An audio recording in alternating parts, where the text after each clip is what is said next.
Greeks, as I think some of you may have heard me mention before, they celebrated anger. And we're not so much allowed to celebrate anger.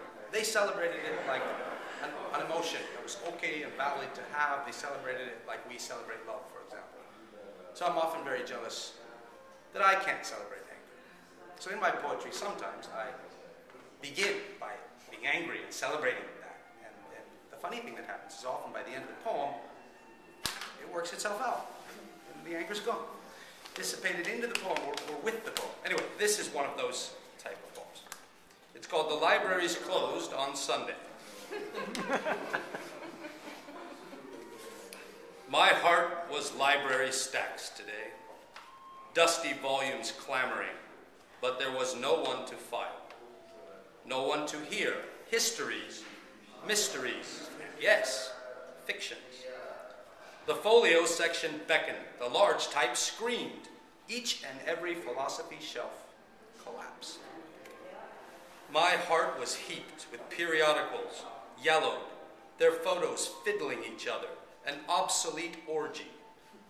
Dewey and his decimals ground to mince. Who needs them in an internet age? Today, dear, the biology books were bobbing. Anthropology played its own concert, while the autobiographies rewrote themselves. The sociology section alone noticed you were not around to decipher the phrases you caused to be. My heart was library stacks today, aiding the inevitable collapse of the building which houses them. While I'm waiting, I'll peruse the volumes yet unopened, the art books, home and garden, even physics has appeal. Why, even a moment here or there for a harlequin romance, all the while thanking my lucky stars for interlibrary love. I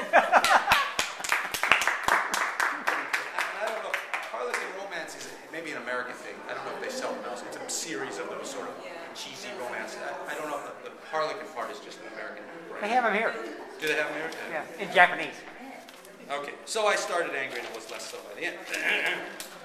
Right, I'm going to continue celebrating anger here.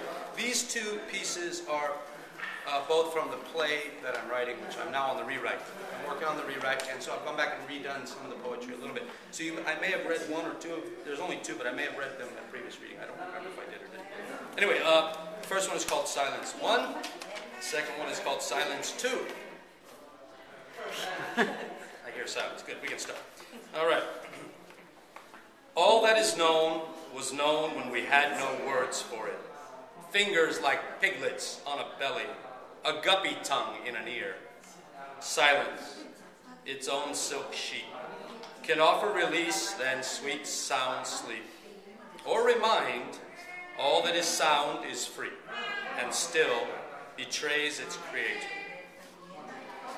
Okay, that was Silence 1. Silence 2. Even small creeks, excuse me, let me start. Silence 2. Even small creeks flap their gums, effectively outspoken against the permanence of their banks. And rivers snap trees in their statements. The ocean never shuts up. The wind eerily audible with good reason. Fires crackle or roar, playing with their words. Even the airs employed, hauling rants about. Hail hounds, a verbal prosecutor. Fog steals secrets, but be certain it repeats them elsewhere. Rain, an in-law, rattling on. Snow softly slurring, a drunk on verge of sleep. Even in sleep, we're never silent. Salient sound is on us permanently, as silence is only us temporarily. Forget this, and your banks will burst, your sands swept, your roots yanked, left to alternately drift and drag silently in your perfect vacuum. Thank you.